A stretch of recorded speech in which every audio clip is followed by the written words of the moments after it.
Halo, selamat malam. Indonesia punya cerita kembali hadir pada malam hari ini bersama saya Joy STG. Malam ini saya kembali akan bercerita kisah-kisah kegagalan saya berikutnya. Seperti video awal saya, video panjang saya yang pertama yang berjudul Kegagalan yang Sukses. Singkat cerita, di video saya yang pertama itu saya sebutkan bahwa saya mendapatkan pekerjaan sebelum saya diwisuda. Nah, perjuangan akhirnya saya sudah bisa diwisuda itu silakan kalian tonton di video saya yang pertama. Nah, malam ini saya ingin cerita gimana sih caranya mendapatkan pekerjaan sebelum diwisuda. Nah, jadi waktu itu bersamaan saya menyusun skripsi, dalam hati saya sudah mulai berpikir, saya ini perokok. Semester 1 sampai dengan semester 7 saya selalu diberikan oleh papi saya uang rokok. Nah, sebentar lagi saya lulus. Dalam hati saya berpikir, sudah lulus sarjana, rokok kok masih minta orang tua. Nah, jadi gara-gara barang satu ini yang memotivasi saya untuk segera mendapatkan pekerjaan, mencari pekerjaan. Karena saya lulusan S1 akuntansi, mohon izin, saya tidak menyepelekan bidang pekerjaan yang lain. Ya, saya ingin bekerja di bagian akuntansi. Ya meskipun transkrip saya ya tidak bagus-bagus amat ya, karena saya lulus dengan IPK 2,78 dan saya ujiannya tuh 2 kali, karena yang pertama saya dinyatakan tidak lulus ujian skripsi. Ya, tetapi ya saya pada waktu itu ya nggak ada salahnya toh kalau saya ingin mendalami pekerjaan akuntansi sesuai dengan keilmuan saya selama di kampus.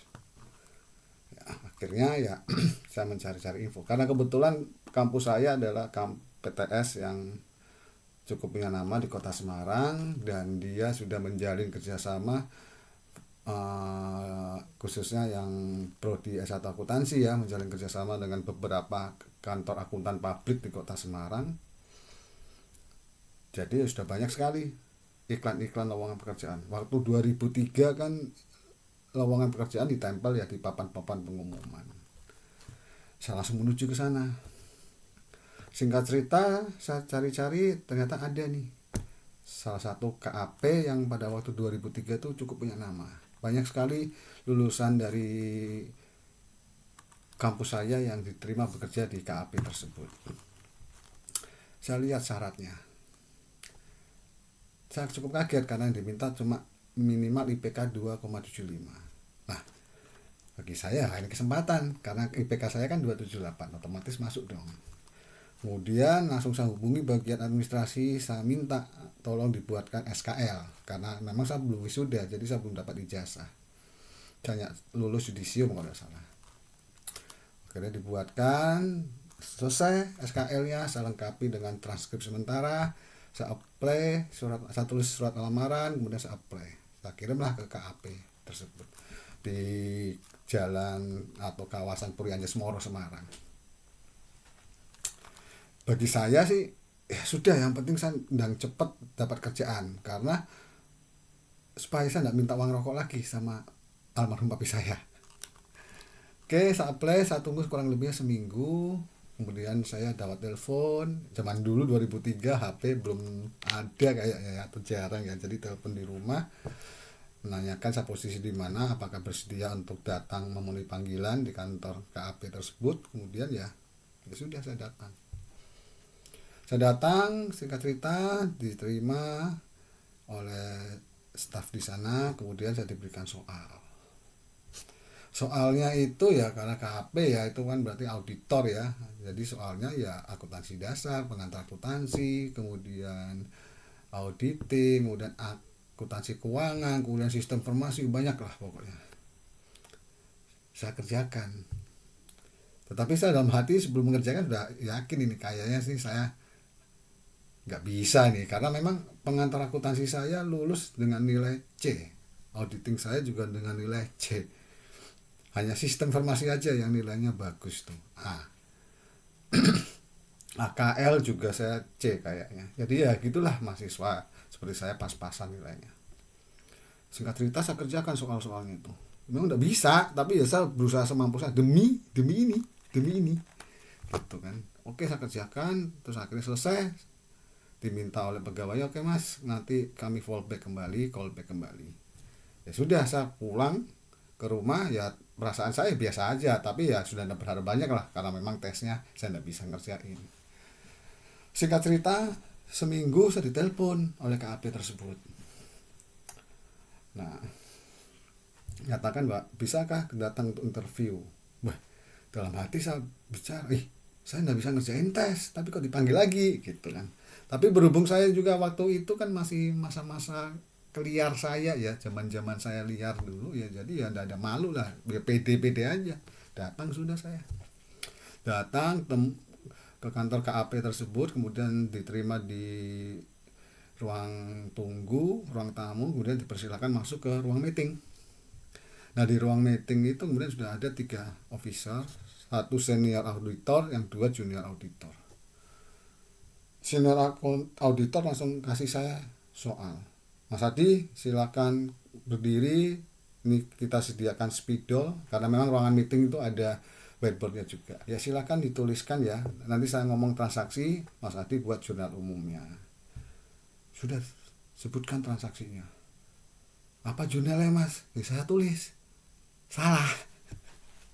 Coba lagi. Salah lagi. Kemudian kasih rekonsiliasi bank. Ya penyesuaian, jurnal penyesuaian. Ya nggak mudeng lagi saya, apa jurnal umum aja saya nggak mudeng, nggak bisa. Akhirnya ya sudah lah. Yes.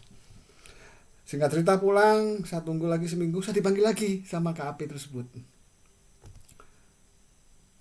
Oke, saya ketemu oleh senior auditor, kemudian menginformasikan bahwa Anda tidak bisa ngerjakan semua mas, kemudian tes lisan juga Anda tidak bisa, padahal ini basically jurnal umum Anda tidak bisa gitu. Oh ya sudah pak, saya memang kemampuannya kurang bagus di situ, tapi kamu lulusan akuntansi mas. Iya pak, tapi ya gitulah pak, kemampuan saya memang begitu.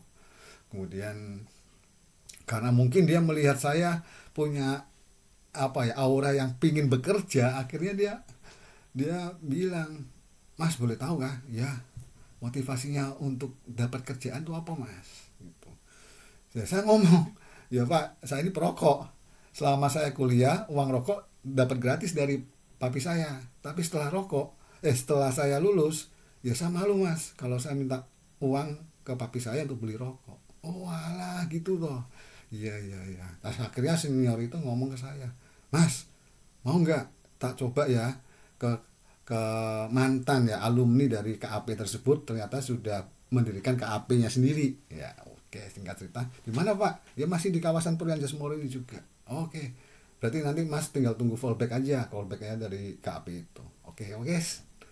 Singkat cerita, ya seminggu 2 minggu lah, akhirnya saya dipanggil oleh kantor KAP yang kedua, diterimalah oleh waktu itu yang dipercaya juga di KAP tersebut.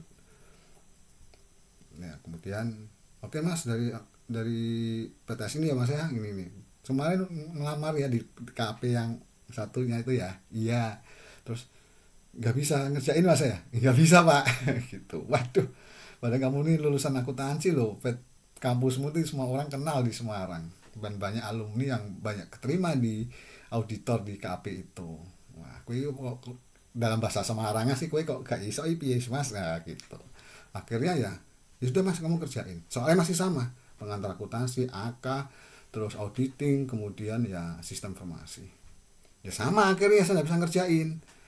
Ya sudah, kemudian saya pulang, seminggu kemudian ditelepon. Nah, telepon kemudian dia ngomong, "Mas, kok nggak bisa semua sih ngerjainnya?" Gitu.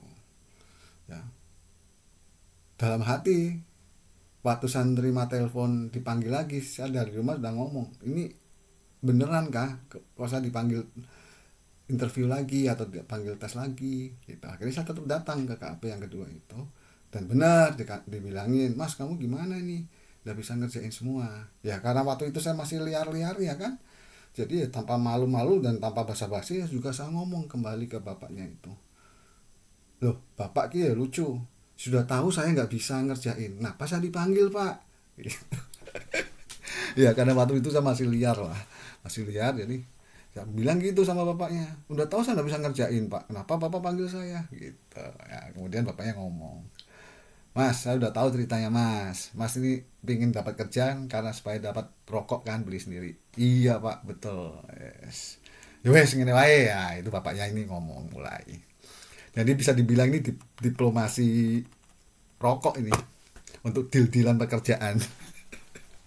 Gini mas, ngene wae. Kami ada klien kami nih di properti dan konstruksi, cukup terkenal mas di kota Semarang, dan dia yang bangun kawasan ini juga gitu kan.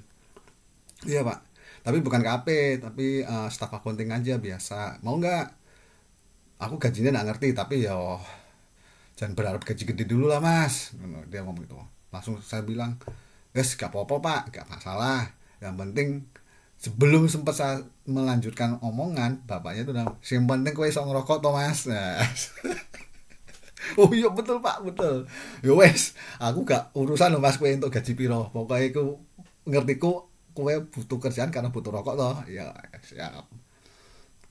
Nah akhirnya 2 minggu dipanggil ketemu kepala bagiannya itu seorang tacik ya, tacik. Dia interview,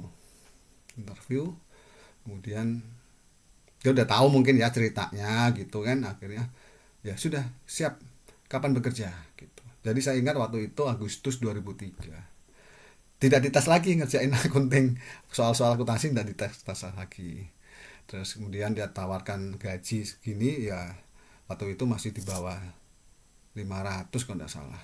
Ya saya nggak masalah sih, ya sudah nggak masalah sih, ya iyalah kamu nggak masalah, tujuanmu dapat kerja supaya bisa beli rokok gitu, Taci yang ngomong gitu. Ya sudahlah, saya tunggu kamu hari Senin. Ya singkat cerita akhirnya ya gara-gara ini motivasi saya ini, dan akhirnya terjadi diplomasi ala rokok Sampurna.